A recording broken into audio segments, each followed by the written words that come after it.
পানিতে থই থই স্কুল আঙিনা, ক্লাস বন্ধ, তাই জাল ফেলে মাছ ধরার চেষ্টা। পানি ঢুকেছে থাকার ঘরেও, জলে ডুবেছে রাস্তাঘাট।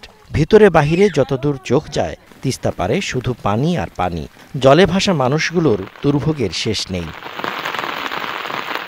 উজানে লাগাতার বৃষ্টি এবং ভারতের গজলডোবা ব্যারাজের জলকপাট খুলে দেওয়ায় বেড়েছে তিস্তার পানি। লালমনিরহাটে তিস্তা নদীর পানি বিপদসীমার ১১ সেন্টিমিটার ওপর দিয়ে প্রবাহিত হচ্ছে। পরিস্থিতি সামাল দিতে কর্তৃপক্ষ তিস্তা ব্যারাজের ৪৪টি জলকপাটও খুলে দেওয়া হয়েছে। এতে তিস্তা তীরবর্তী এই জেলার ২০ গ্রাম তলিয়ে গেছে। প্রায় ১০,০০০ পরিবার পানিবন্দী হয়ে ভোগান্তিতে পড়েছেন। পানিবন্দী অবস্থায় এই গোডাউন ৪টে আছে, ৪টে মোড়ে আপনার ৪ কেজি ভুট্টা আছে। তারপরে নিচের যে ভুট্টাগুলো আছে ২০০ মন হতে ৩০০ মন ভুট্টা, সবগুলো নিচে ভিজে গেছে। স্কুলে অনেক পড়া দিয়েছে কিন্তু ভালোভাবে পড়তে পারছি না, ঘরের ভিতর অনেক পানি।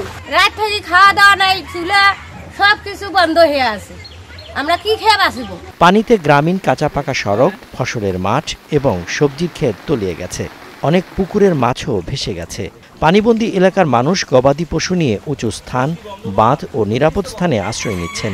সব কৃষিরা রোপা ধান লাগাইছিল, সব শেষ। এখন নমলা বৃষ্টি হওয়াতে বন্যায় অতিরিক্ত পানি আসার জন্য সব ফসল শেষ হয়ে গেছে।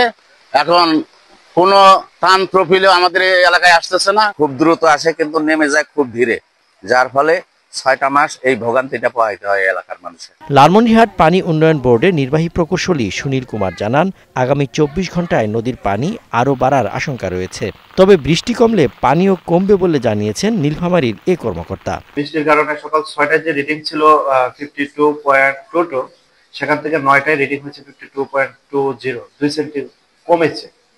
এখন আমাদের যে ফরকাস্ট আছে সেটার অনুযায়ী আজকে রাত পর্যন্ত পানি ১০ সেন্টিমিটারের মতো বাড়তে পারে, সেটা কালকের পরে পানি কমে যাবে। কুষ্টিয়ায় পদ্মার পানি বাড়ায় প্লাবিত হয়েছে চিলমারি ও রামকৃষ্ণপুর ইউনিয়নের নিচু এলাকা।